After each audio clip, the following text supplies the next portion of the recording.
आज होगा फैसला कौन जाएगा फाइनल में और कौन रह जाएगा बस एक कदम दूर।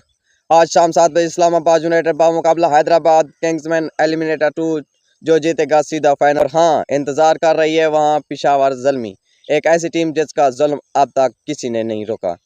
लेकिन असल सवाल ये है कि आज जीतने वाली टीम ज़ल्मी के तूफान का सामना कर पाएगी या फाइनल यकतरफा होगा। देखो बात सीधी है, हैदराबाद किंग्समैन इस वक्त जिस फॉर्म में है वो खतरनाक है। शुरू में कमज़ोर लेकिन अब मुकम्मल टीम, बैटिंग हो, बॉलिंग हो या फील्डिंग हो, हर जगह दबाव डालने वाली टीम है। सबसे बड़ी बात, प्रेशर अपने ऊपर नहीं आने देती बल्कि सामने वाली टीम पर डाल देती है। और दूसरी तरफ इस्लामाबाद यूनाइटेड, ये टीम भी किसी से कम नहीं है। बड़े मैच खेलने के तजर्बा, मैच विनर और कम बैक करने की सलाहियत। लेकिन मसला एक ही है, अगर प्रेशर ले गया तो मैच हाथ से निकल जाएगा।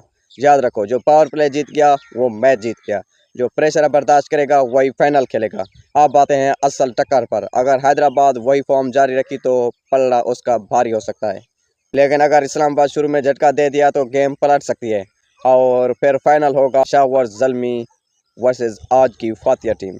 और यहाँ एक बड़ा सवाल है, अगर हैदराबाद वर्सेस ज़ल्मी फाइनल हुआ तो क्या हैदराबाद इस जुल्म से बच पाएगी या फिर ज़ल्मी एक और टीम को रौंद देगी? कमेंट में ज़रूर बताएं। और हाँ, आज का मैच कौन जीतेगा, इस्लामाबाद यूनाइटेड, हैदराबाद किंग्समैन? क्योंकि अब हर ओवर, हर गेंद और हर फैसला तारीख लिखने वाला है। इस वीडियो में इतना ही। सही लगे तो लाइक और शेयर करें, चैनल को सब्सक्राइब करें। मिलते हैं किसी एक और नई वीडियो के साथ, तब तक के लिए अल्लाह हाफ़िज़।